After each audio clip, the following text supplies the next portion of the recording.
Minnesota Vikings would love to take this stadium home with them. Yep, the Vikings come to Arrowhead Stadium this week. Hi everyone, and welcome to this week's edition of According to Mitch, brought to you by the awesome folks at Sprint, where this week's According to Mitch comes to you from Section 326, row 37, seat 21. I don't know who sits in this seat, but hopefully you'll be rocking this week as the Chiefs try to get in the win column against the Minnesota Vikings. Keep in mind last year, Kansas City was 7-1 at home, a big part of their division championship in the AFC West. This week, two teams look to get into the win column, and both have been frustrated, although both have shown signs of progress. For the Minnesota Vikings, when you look at them closely, it just doesn't add up to 0-3. They had a 20-point lead on Detroit last week before letting it get away from them. They led 17-7 at San Diego against the Chargers before that game slipped away from them. There's some impressive numbers when you look at Minnesota. One is the rushing game.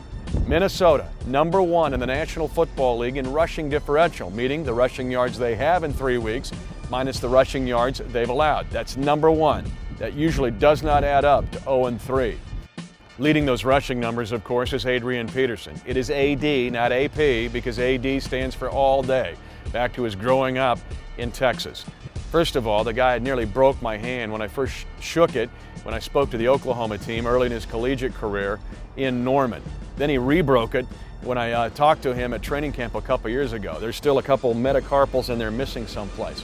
The guy's amazing and actually can go home run every time he touches the football, both as a runner and as a receiver. And yes, all day, the Kansas City Chiefs defensively, who improved a great deal last week against San Diego, have got to account for number 28 wearing the purple on the field. There's some other good numbers when you look at the Minnesota Vikings. Their return game has been explosive. Percy Harvin also, with his speed, can go the distance. A 103-yard kickoff return early in the season against San Diego. Defensively, we all know where their strength is. Jared Allen comes back to this great stadium for the first time since 2007, and yes, Jared Allen still has game.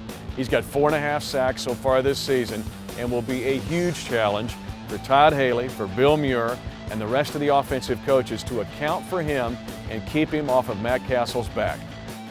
There are some things that do not add up for Minnesota, and why are they 0-3? Well, there's some hidden things. They're near the bottom of the league in third downs allowed defensively.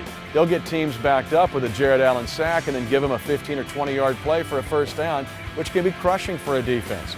They also have been penalized a lot, and they have struggled at times in closing out games, which is what they could not do, of course, against San Diego and last week against the Detroit Lions. For me, I want to see if the improvement that Kansas City showed against the San Diego Chargers last week carries over to this week against the Minnesota Vikings, most notably the defensive front.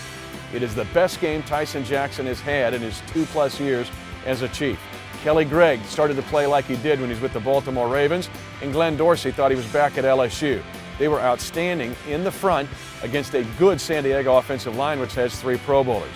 Offensively, maybe this team can get some chunks that they got in the second half against San Diego with that beautiful 43-yard pass from Matt Castle to Steve Breston, or the 2 catches that Dwayne Bowe had, including the touchdown where he was able to tiptoe midway through the end zone. They're going to throw a fade. He wants Bowe in the right corner of the end zone. He makes the catch. Did he get up 2 feet in bounds? Touchdown, Kansas City. Thank you for joining us for this week's edition of According to Mitch, brought to you by our great friends at Sprint. It seems everyone is saying they have the best unlimited plan. Here's the truth. AT&T and Verizon give you unlimited text and talk, but charge you extra for going over 2 gigabytes of data. T-Mobile claims they're unlimited, but use your phone a lot, and they slow down your data speed. With Sprint, you don't get charged extra, you don't slow down, and you get unlimited data, text, and calling to any mobile for only $79.99. The best unlimited plan wins.